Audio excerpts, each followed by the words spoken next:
Good morning, everybody. I want to welcome you here to Prog Monster. My name is Murph. I am the host of this show, a show dedicated to progressive rock and other forms of rock music. So, we're here on day 7 of the 30 bands that I never quite followed.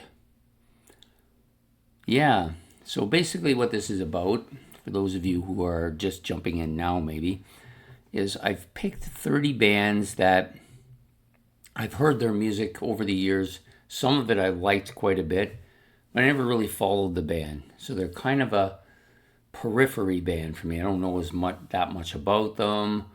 I know a little bit about some of their music. That's about it. I don't know most cases. I don't know any of the members. In today's case, will be that one as well. And I've never bought an album by them, although in this case I did have a greatest hits by them, which was in vinyl, and I never bought anything in CD, and I'm not really sure why, because there's at least a half dozen songs on that collection that I really liked. And so we're talking about Canada's own Trooper. Now, Trooper is a bit unusual in that they're still active. The band is still around. They're still touring, and I think recently they might have done an album recently too, but I could be wrong about that. But Jack on the CD Cave talked about them being one of the bands that's kind of maybe a cover band, because there's no original members in the band. It's just all new people playing Trooper stuff. Maybe they came in, maybe, I'm not sure how it worked with Trooper, but in the case of the Guess Who, I know that they started out with certain members. People came, people went. Eventually, they got down to just Gary Peterson, and I believe he's recently retired too. So, I could be talking about the Guess Who or Trooper here, and it might be the same kind of story. So with Trooper, that album had like General Hand Grenade on it. It had Two for the Show. It had Raise a Little Hell.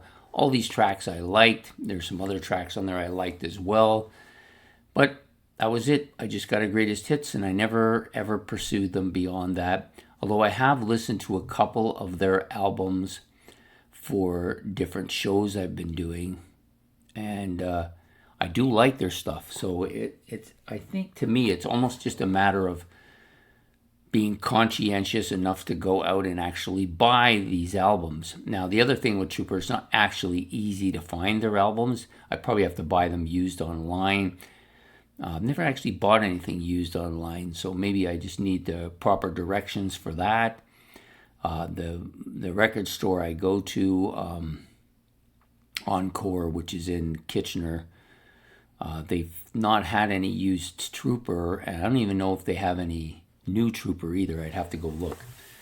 But it seems to me this is a band that I need to explore more, because I did like some of their stuff quite a bit.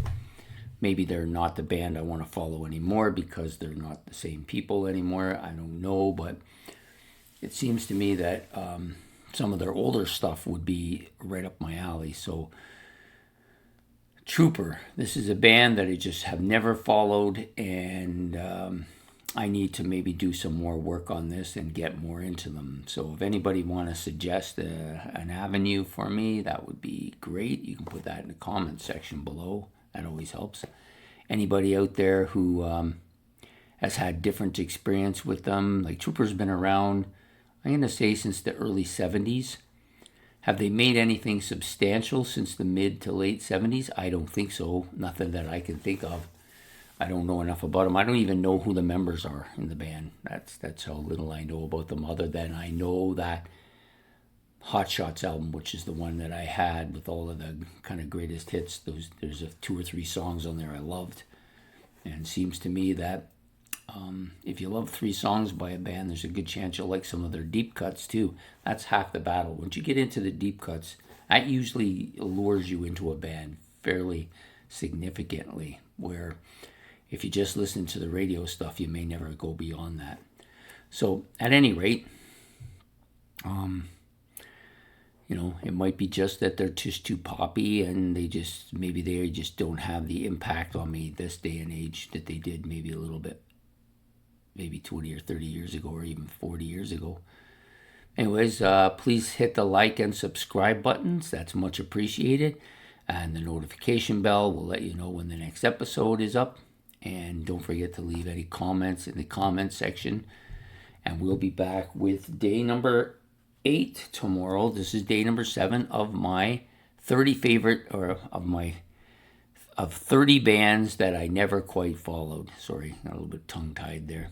Anyways, we will see you tomorrow for that, and take care and have yourself a good evening or a good day. Bye.